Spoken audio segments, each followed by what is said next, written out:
damos las gracias a Esteban Caballero, director regional para América Latina y el Caribe. Él ha venido a República Dominicana para participar en varios eventos que tienen que ver con todos los esfuerzos que se están haciendo para disminuir los matrimonios a temprana edad, o los llamados matrimonios infantiles. Bueno, bienvenido. Hay que decir que él es paraguayo y no todos los días tenemos un paraguayo aquí en Uno Más Uno, sí. Pero tiene 2 décadas, más de 2 décadas en el sistema de Naciones Unidas y su formación principal son las ciencias políticas. Así que bienvenido y cuéntenos cómo se ve desde el Fondo de Población y Familia este problema de los embarazos en adolescentes, de las uniones o matrimonios tempranos. Claro. Bueno, muchas gracias por la invitación. Primero que todo, efectivamente estamos acá en un evento sobre el tema de matrimonios infantiles y tempranos y uniones también, porque no todos los matrimonios, digamos, son legales y matrimonios formales, sino también hay muchas uniones, pero que tienen más o menos el mismo efecto. La idea es avanzar y primero la visibilización del tema, porque resulta que en América Latina y el Caribe no se ha hablado mucho del tema de matrimonios y uniones tempranos. Se ha considerado el tema como un tema más bien de otras regiones, ¿no?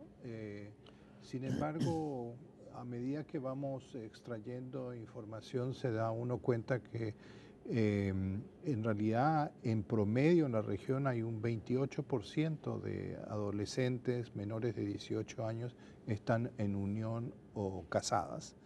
Y esto se aumenta en el caso de algunos países, República Dominicana es uno de ellos con 37-38%, ¿no? Entonces, la cuestión es conversar sobre ese tema, tratar de exponer la tesis de que es mejor unirse y casarse más allá de los 18 años, que el hecho de unirse o casarse a temprana edad está relacionado con una serie de factores que no son positivos ni buenos para la sociedad en términos de lo que sería el crecimiento personal, el desarrollo de las niñas, el ejercicio de sus derechos, ¿no? Y cuando me refiero a que no es propicio, me estoy refiriendo a una serie de elementos que están relacionados con el matrimonio y la unión temprana, que pueden ir desde la propia vulnerabilidad ante la violencia, el embarazo temprano y como consecuencia también cierta pérdida de oportunidades de educación y de trabajo que incrementen el capital humano de las niñas, ¿no? Entonces, desde esa perspectiva uno quiere y tiene el ideal, vamos a decir, de permitirle a las niñas y a los adolescentes una trayectoria de vida que genere en ellas una capacidad de cierto ejercicio de sus derechos, su autonomía, su empoderamiento y que lleguen a ser mujeres líderes o protagonistas, vamos a decir, en la sociedad. Quisiera que abundara los efectos que tiene en ese sector. Y no solamente, aunque hay, supongo, más efecto en el sector femenino, pero también el masculino que tiene esa unión temprana. ¿Cuáles son los efectos sociales para ese sector? Y para la sociedad también. Para la sociedad. Bueno, el efecto así global, vamos a decir, desde el punto de vista socioeconómico, es que hoy en día los países, en términos de su desarrollo, necesitan de alguna manera construir una sociedad en la que los individuos tengan mucho mayor capacidad, conocimiento, de capacidad de insertarse, digamos, en las nuevas exigencias del mercado, de la economía. O sea, hay un elemento, digamos, de productividad, ¿verdad? Entonces, todos estos elementos hacen que perdamos oportunidades para que niñas y niños, jóvenes y jóvenes mujeres, tengan las oportunidades de desarrollar esa capacidad. Eso es clave desde un punto de vista macroeconómico del país, no hace bien a su desarrollo, no es sostenible en ese sentido, ¿verdad?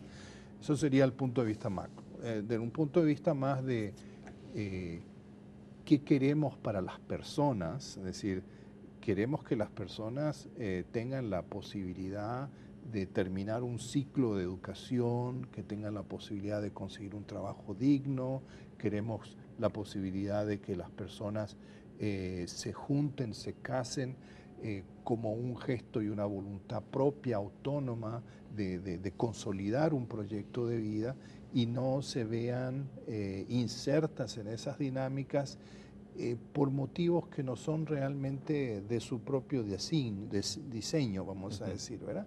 Entonces, de alguna manera también hay un elemento que tiene que ver con la capacidad, la garantía para que las personas gocen de ese desarrollo personal, vamos a decir, ¿verdad?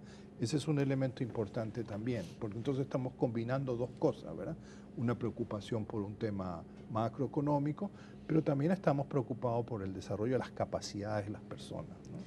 Sí, desde luego, los matrimonios tempranos es una expresión, por lo menos aquí en República Dominicana, de la pobreza, de la profunda pobreza, porque son las mismas familias las que expulsan, las que incentivan a sus hijas a unirse a personas que a veces le doblan la edad, como una salida a la pobreza, como una presión menos para ese hogar, porque ya es una boca menos que mantener. Entonces, dada su expertise a nivel internacional, ¿qué pasa en otras regiones de América Latina con este tema? ¿Tiene alguna propuesta o alguna visión de cómo podríamos superar como país este mal? Claro. Bueno, básicamente son tres pilares los que se está conversando en el evento, vamos a decir, ¿verdad? Uno es el pilar legal institucional. Tendríamos que tener el marco legal que se prohíba o no se admita el matrimonio de menores de 18, ¿verdad? Ahora, muchas veces esto existe y no es realmente la solución, es una condición necesaria más no suficiente, porque mucho de nuestras sociedades la legalidad no siempre resuelve el problema, como todos sabemos, ¿verdad? Porque no se aplica, porque no tiene efectos, porque subsisten las uniones. Entonces, aparte del marco legal e institucional, yo creo que es importante también un trabajo de carácter, el pilar comunitario, educativo, concientización, que es el trabajo que se hace más a nivel municipio, ¿no? Más a nivel escuela, en donde tiene que haber de alguna manera una ciudadanía activa que concientice y también tenga una cierta capacidad, vamos a decir, de vigilancia, si se quiere, o de captación de problemas que conducen a situaciones como la de esposar a una niña con un adulto mayor por un problema de pobreza y que luego se le deja a esa niña muy vulnerable en una situación de mucho aislamiento, en donde puede haber cosas que nosotros ni nos enteramos, estamos recién visibilizando, ¿no? Entonces está ese pilar, digamos, comunitario también. Y está el tercer pilar, que es un poco el que estamos haciendo, reuniendo a dirigentes de 5 países, ¿no? El Salvador, Guatemala, México, etcétera, que incluye gente del sector salud, educación, legisladores, jueces, etcétera, de manera a hacer lo que uno siempre hace, digamos, poner las cosas en la agenda pública, concientizar a los tomadores de decisión y que estos sujetos, estas personas que tienen influencia, vayan haciendo y las políticas y los programas vayan adquiriendo mayor tracción en los países, ¿verdad? Es un trabajo a largo plazo, pero digamos, va funcionando. Y se han hecho muchos cambios con ese mismo, con esa misma estrategia. Quiero volver las uniones tempranas. Sí. En el caso que Ana Mitila indicaba, es por la situación económica, se esposa para que tenga un mejor futuro, que quizás al final no es ningún mejor futuro. Sí. Pero creo que también hay que contemplar las uniones tempranas que no obedecen a esto, sino a vulnerabilidad, falta de oportunidad, falta de formación, donde dos personas jóvenes no deciden, quizás impulsados por distintos factores. Se habla a veces que en muchas ocasiones la pobreza está detrás de esa y la falta de educación, pero que al final lo que hacen es que reproducen las condiciones que le motivaron a esas uniones. Sí, yo creo que ese es un elemento importante. De alguna manera también tendríamos que hablar dentro de este contexto en lo que sería la inversión en adolescencia y juventud y el tema de las oportunidades para adolescentes y jóvenes, ¿verdad? O sea, en un medio de poblado, rural, de ciudad pequeña, donde no hay muchos proyectos de vida, pareciera ser que el único es decir, bueno, me voy a casar, digamos, me voy a juntar. Hay un tema también ahí de cierto fomento a las actividades juveniles, a la participación de los jóvenes en la comunidad, a ofrecerle oportunidades de actividades culturales, deportes, en fin, hacerle una gama de oportunidades que le permitan ver alternativas. Y también el tema importante es la cuestión de la educación sexual o la educación para la vida, como se le dice en las escuelas, que si es que jóvenes ya, digamos, 16, 17, 18 años, están activos sexualmente, y es así, entonces tengan conocimiento de lo que es la salud sexual, sepan prevenir una infección, sepan prevenir un embarazo, entonces no se vean forzados a unirse porque se embarazaron sin alguna planificación, ¿no? Entonces, ese es un tema clave ahí para poder también prevenir. Sí, bueno, usted es representante de la región y con asiento en Panamá. Cuéntenos de otras experiencias similares a esta, o sea, lo que acontece aquí en República Dominicana. ¿Qué se ha hecho a nivel regional o qué se está haciendo? Porque es un tema que tiene que ver mucho con la educación y no sé si le habrán enterado de que aquí, en República Dominicana, no tenemos educación sexual. Se ha anunciado muchas veces que sí, que se va a introducir el tema de la educación sexual. Se han hecho planes pilotos, pero de ahí no se pasa. El grueso de la población de los jóvenes en el sector público, que es el mayoritario, no tiene acceso a educación sexual de calidad, conocimiento de métodos de prevención, y lo que las encuestas, los estudios demuestran es que las relaciones sexuales en República Dominicana inician a los 12 años de edad. Entonces, cuéntenme sobre su experiencia. Bueno, mire, primero que hay que ver el tema de esta información que usted dice, ¿no? O sea, el tema de la actividad sexual, cuándo se inicia la actividad sexual. El inicio a los 10, 12, digamos, es un porcentaje relativamente menor, y eso va increciendo, digamos, hasta los 19, 20. Entonces, evidentemente que un primer factor es reconocer esa realidad. Yo creo que en la sociedad, ya desde el punto de vista de lo que es la discusión de sociocultural, no le quiero decir la discusión sobre salud pública, hay un tema de que nosotros los adultos sepamos entender y reconocer la sexualidad en los adolescentes, ¿no? Es decir, si no tenemos esa noción de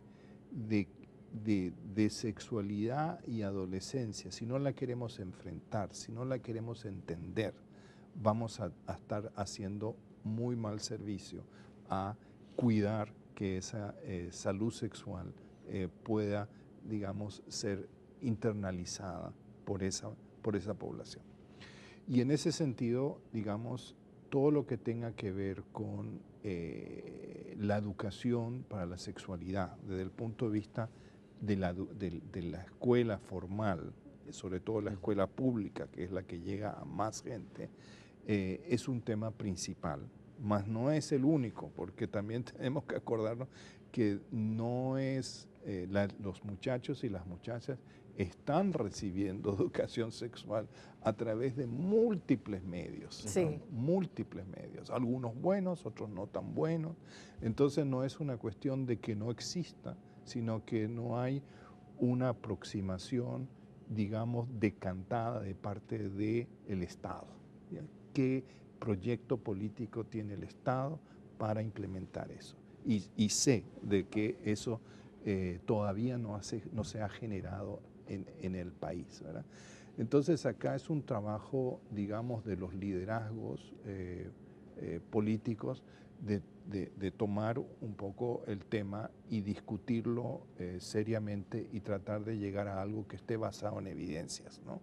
Que sea respetuoso de lo que es el método científico y las realidades objetivas y no parte desde una perspectiva moralista, porque entonces no estamos entrando en una discusión que vaya a las causas del fenómeno, ¿no? No sé si me explico, sí. ¿Verdad?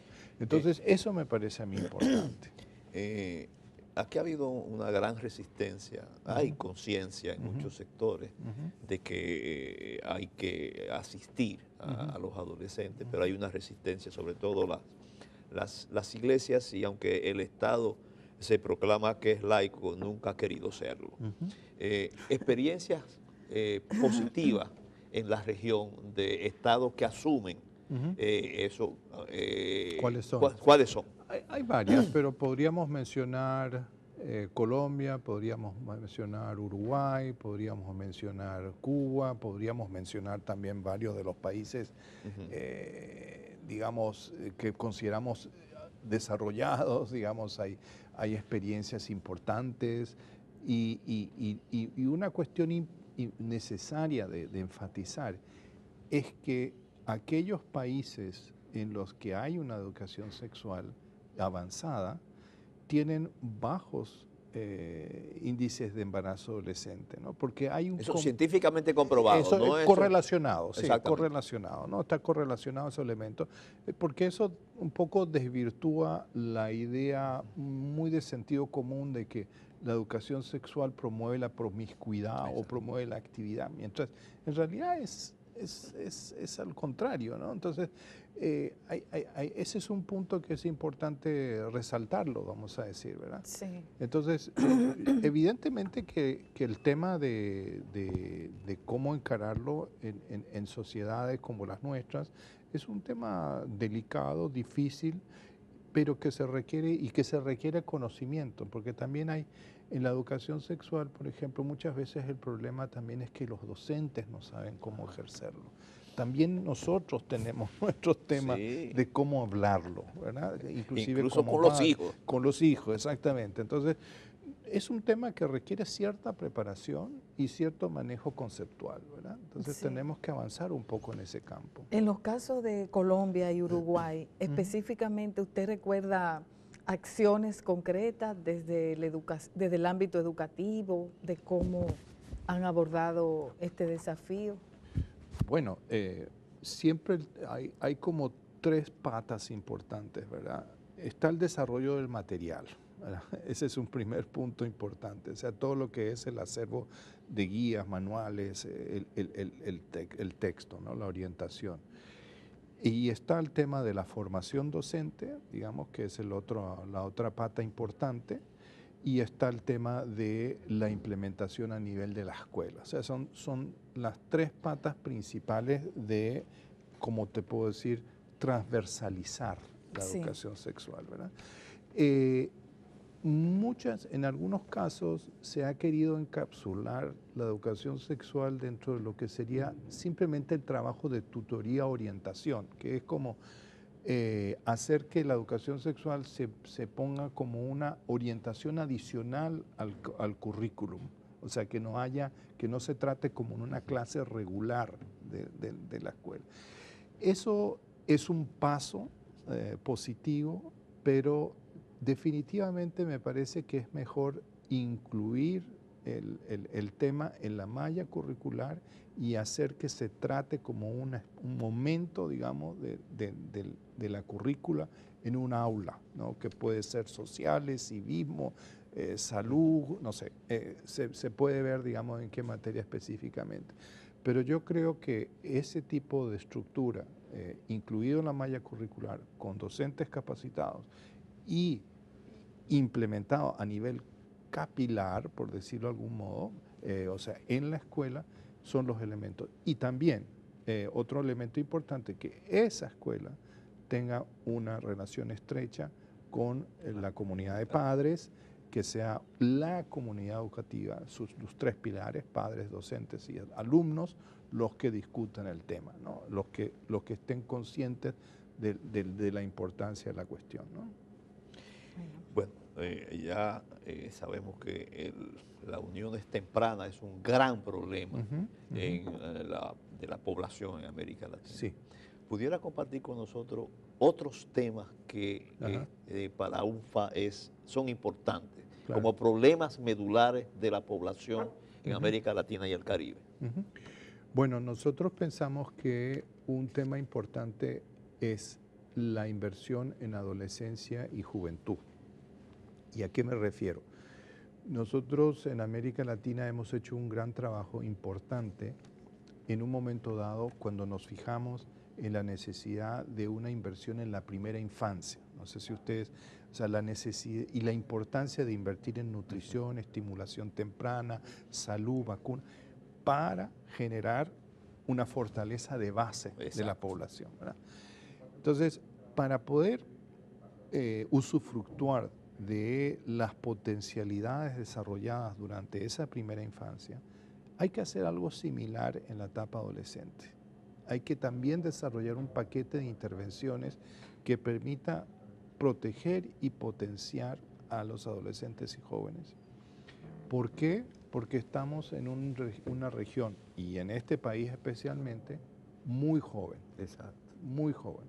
Entonces, no podemos dejar que lo que se hizo con las cortes anteriores en la primera infancia se desperdicie en la adolescencia. ¿De qué me sirve un niño bien nutrido, estimulado, vacunado, si ese niño o niña luego sale del colegio por un embarazo o por una violencia, etc.? Entonces, nosotros estamos insistiendo mucho en hacer una continuidad en ese esfuerzo a lo largo del curso de vida. Eso me parece a mí que es un tema de capital importancia para países que todavía están en lo que llamamos nosotros en una etapa de poder usufructuar de esa etapa del bono demográfico que le hicimos, esa etapa en la que los jóvenes y la población en edad de trabajar son una proporción mucho mayor de la población mayor de 65 o menor de 15, ¿no? Entonces, es una etapa en donde se puede usufructuar de la capacidad de la mayoría de invertir y ahorrar y trabajar y producir, ¿verdad? Entonces, eso es importante. Bueno. Hay un tema, perdóname, Sí. que quisiera escuchar su opinión. Ya un poco saliendo, ¿no? Sí. Pero siguiendo en población, es la feminización de la educación que se da en todos los niveles, y en educación superior mucho más. ¿Qué efecto pudiera tener? Bueno, en principio. Sí, el tema más preocupante, digamos, es, como dice usted, nosotros tenemos una paridad de género en la educación y casi en algunos casos vemos mayor cobertura y mayor presencia de niñas que niños, ¿no? Esto está un poco relacionado con el tema del trabajo infantil, que algunas veces le afecta más a los varones que a las mujeres, el trabajo infantil fuera de la casa, porque Sí, también muchas claro. veces el trabajo doméstico es más de niñas. También está relacionado con el tema de violencia y conflicto con la ley, es decir, hay algo en el tema varón que también tenemos que trabajar, y eso es importante porque no es solamente una cuestión, hay que fortalecer, empoderar a la niña, pero hay que ver el tema también relacional con qué pasa con los varones, cuál es su situación. No es que ellos la tienen todo y las mujeres no tienen nada, sino que hay que ver el tema del género desde ambos lados, ¿no? Desde el lado de la situación de la niña y la mujer, pero también desde el lado de la situación del varón, ¿verdad? Eso está haciendo que en realidad los varones están en algunos sectores, sobre todo la sociedad, teniendo menos capacidad, menos capital humano que algunas de las mujeres, ¿no? El problema es que la mujer está adquiriendo más nivel educativo, pero luego tiene menos oportunidad o lo puede llevar menos al mercado de trabajo. Exacto. Entonces estamos como en una coyuntura un poquito contradictoria en ese sentido, ¿no? Pero gracias. En este sentido, pudiera ser algo muy positivo Sí. en que una mayor cantidad de mujeres vayan a la educación que antes, porque al final de cuentas ellas son las que van a tener la conducción por medio de una parte en la familia. Sí, sí, en la familia y en la economía, porque lo que tenemos es que, a ver, vamos a decir, en tendencia general. Exacto. ¿No? Las tasas de fecundidad de América Latina y el Caribe han bajado. Es decir, tenemos actualmente lo que llamamos una tasa de reemplazo, es decir, 2 puntos algo hijos por mujer. Quiere decir que la carga, digamos, o el cuidado de los hijos ha disminuido en intensidad, y eso está relacionado con el hecho de que también la mujer, gracias a eso, ha podido salir más al mercado. Eso es un proceso clásico. Al mismo tiempo, las mujeres que han salido al mercado lo han hecho con más años de educación que antes. Entonces, en parte, el crecimiento que ha tenido la región, sobre todo en la primera década del 2000, se ha dado gracias al hecho de que tenemos una mayor capacidad de la población, de los recursos humanos, incluidos las mujeres, ¿no? Entonces, lo que tenemos que pensar es que tenemos que aprovechar el potencial productivo, capacidades de las mujeres, tanto de los hombres, desde el punto de vista también de la economía y la productividad, ¿me entiendes? Y no cargarla innecesariamente con los cuidados, ¿verdad? Y dentro de esa idea de los cuidados, tener una relación más equitativa en quién se ocupa de los cuidados, o sea, de quién se ocupa del trabajo doméstico no remunerado. Porque lo que ha sucedido también en nuestra región es que ha habido mayor participación de la mujer en la economía, pero la relación en el cuidado, en el trabajo doméstico remunerado no ha cambiado mucho. Sí, que eso y ese es un sobrecarga a las Entonces mujeres. sobrecarga. Entonces tiene que haber una discusión ahí. Y esto está cambiando, sobre todo si uno hace encuestas, digamos, el varón, clase media, urbano, comienza a tener más responsabilidad y a interesarse más, sobre todo en el cuidado de los niños, ¿verdad? Ahí hay como más incluso compartir responsabilidades con la educación, porque antes era la Exacto, mujer encargada en la casa, sí, y también tiene que encargarse de de toda la relación con el colegio, la escuela. Exactamente. Sí, en otras palabras, que hay que romper con ese patrón patriarcal de la división de las tareas domésticas, de la división. Y todo estas son esto cosas del que nos cuidado. preocupan, son cuestiones que lo pongo así también, porque me parece que muchas veces hablamos como si fuesen minucias, el embarazo adolescente, el matrimonio. No, hacen a todo un proceso que tiene que ver con el desarrollo de un país. Y tiene que ver con la pobreza. También. Bueno, yo creo que los vamos a tener que invitar al señor Esteban Caballero, al director regional para América Latina y el Caribe, a que disfrute de esa taza de café que tiene enfrente, café dominicano. Y agradecerle su comparecencia y las interesantes declaraciones, sobre todo porque es un tema muy importante y que se está tratando de incidir en que las cosas vayan por otro. Y además hay experiencias positivas que no hay que inventar, sino tratar de acoplar. Así que muchísimas gracias. Muchísimas gracias. Y a continuación, Mercedes Canalda, que tiene mucho que decir.